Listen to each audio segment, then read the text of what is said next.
కేసీఆర్ చేసిన తప్పులకు బాధ్యత వహించాలి. ఈ ప్రభుత్వం వాటి మీద కఠినమైన చర్యలు తీసుకుంటుంది.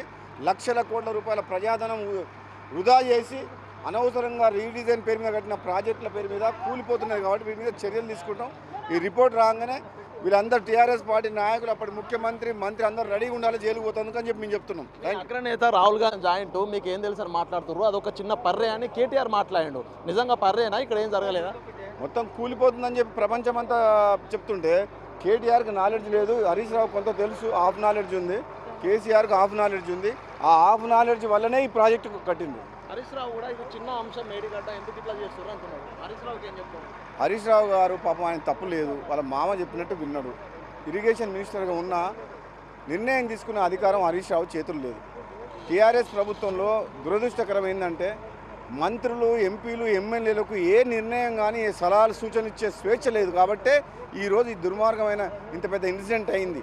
కేసీఆర్ మాటే వేదవాక్కు. ఆయన ఒక నియంత. ఆయన వైఖరి వలన ఈరోజు తెలంగాణ రాష్ట్రం అప్పుల పాలైంది. ఈ ప్రాజెక్టు కూలిపోయింది.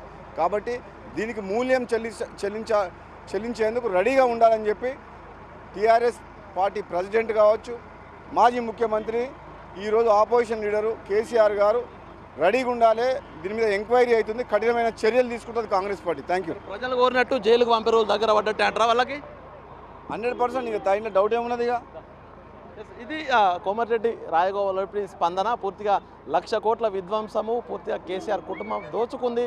దీనికి తగిన శాస్తి, తగిన మూల్యం చెల్లిస్తాము. ఈ యొక్క నష్టానికి బాధ్యులను చేస్తూ కూడా త్వరలోనే విచారణ పూర్తయిన తర్వాత చర్యలు తీసుకున్నామంటూ కూడా రాజగోపాల్ చెప్తున్న పరిస్థితి ఉంది. వీడియో జర్నలిస్ట్ సంతోష్తో వేణు బిగ్ టీవీ, మేడిగడ్డను.